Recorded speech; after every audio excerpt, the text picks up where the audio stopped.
অসমক লুটিছে বহিৰাগত ঠিকাদাৰে কেনেকৈ ঠিকা লাভ কৰে ঠিকাদাৰ কি ওৰফে ভূপেন্দ্ৰ সিং পালে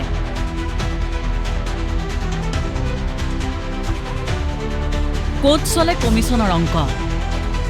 এইজন ঠিকাদাৰ কি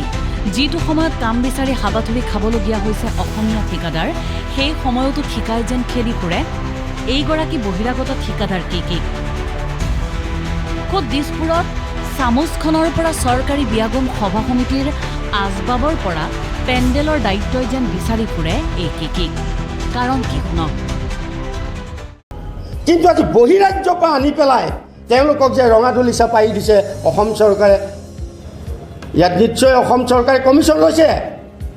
কমিছনৰ অংশীদাৰ হৈছে অৰ্থাৎ মেনেজ অংক কমিছনৰ অসমৰ বিহু বিশ্বসভালৈ গ'ল সৰু সজাই সৃষ্টি হ'ল বিশ্ব অভিলেখ বিহু চাই হাততালি মাৰি সুখী হোৱা অসমীয়াক টুপি পিন্ধালে নেকি এই কিকিয়ে তথ্যসহ বহু কথা ইতিমধ্যে ফাদিল কৰিছে ৰাইজৰ দলৰ সম্পাদক ৰাছেল হুছেইনে কিদৰে চকীকে ধৰি কেৱল আজবাব ভাড়াৰ নামত কিমান টকা হৰাদ হোৱাৰ অভিযোগ উত্থাপন হ'ল সেয়া বিহুবলীয়া অসমীয়াই জানেনে এখন সাধাৰণ চকীৰ বাবে 1900 টকা ভাড়া ভৰিলে অসমীয়াই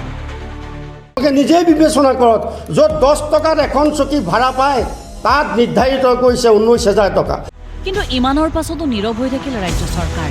তাকে লৈ সৰব ৰাজ্যৰ বহু সংগঠন অসমীয়া ঠিকাদাৰে গুজৰাটত ঠিকা কৰিবলৈ যাব পাৰিবনে পাঞ্জাৱত ঠিকা কৰিবলৈ যাব পাৰিবনে অসম চৰকাৰে সুবিধা দিবনে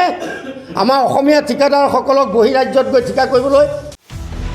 ৰাজ্যৰ শিক্ষাৰ্থীক দিবলৈ মূল্যায়ন বহি যোগান ধৰিব নোৱাৰা চৰকাৰে কি বাহিনীৰ নামত কিয় হৰাদ কৰিছে চৰকাৰী ধন এই প্ৰশ্ন ৰাজ্যবাসীৰ কেৱল ইমানেই নহয় অসমৰ ধনেৰে এতিয়া সম্পত্তিৰ পাহাৰ সাজি অসমীয়াৰ ওপৰতে দাদাগিৰি কৰাৰ অভিযোগ ঠিকাদাৰ কিকিৰ বিৰুদ্ধে হিচাপে জালিয়াতিৰে তেওঁ ভূমি ক্ৰয় কৰি আছে গুৱাহাটী এই নগৰত এই গুৱাহাটী চহৰত তাৰে সীমিত কেইটামান আমি আপোনালোকক আজি তথ্য দাঙি ধৰিছোঁ যে গুৱাহাটী সৰু সজাত অবৈধভাৱে গোটেই মাটিবোৰ কিনিছে কিছুমান স্থানীয় দালালক মেনেজ কৰি তেওঁ কি কৰিছে সৰু সজাই কেইটামান ভূমি মাফিয়া ভূ মাফিয়া আৰু দালাল মাটি দালালক মেনেজ কৰিছে মেনেজ কৰি তাত কি কৰিছে তেওঁ যিবিলাক একচনা মাটি আছে এই একচনা মাটিবিলাক মহানগৰীত কেইবাটাও অঞ্চলত বলপূৰ্বকভাৱে ভূমি ক্ৰয় গুণ্ডা বাহিনীৰ দ্বাৰা মাটিৰ গৰাকীক ভাবুকি দিয়াৰ অভিযোগ দালাল মাটি দালালক মেনেজ কৰিছে মেনেজ কৰি তাত কি কৰিছে তেওঁ যিবিলাক একচনা মাটি আছে এই একচনা মাটিবিলাক ৰাতি তেওঁ দখল কৰায় আৰু সেই টকাবিলাক ফাইনেন্স কৰে এই ভূপেন্দ্ৰ সিঙে ফাইনেন্স কৰে এই দালালবিলাকক কিন্তু কিকিৰ এই মতালিক আৰু নসহে অসমীয়াই ওলাই আহিল তিনি সংগঠন চৰকাৰক বান্ধি দিলে সময়সীমা কিকিৰ বিৰুদ্ধে চৰকাৰে ৰুজু কৰক গোচৰ ৰাজ্য চৰকাৰক চৰকাৰক সময় দিছোঁ যে তেওঁলোকে নিজাববীয়াকৈ চিবিআইক গোচৰ দিয়ে ক'ত গোচৰ দিয়ে এই বিহুৰ ওপৰত যি টকা লুণ্ঠন কৰিলে ভূপেন্দ্ৰ সিং পালে ইয়াৰ ওপৰত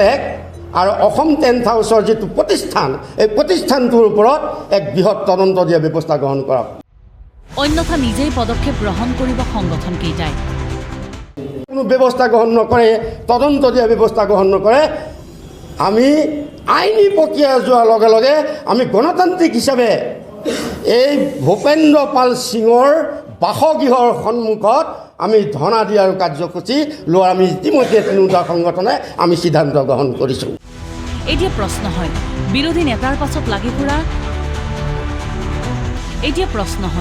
বিৰোধী নেতাৰ পাছত লাগি ফুৰা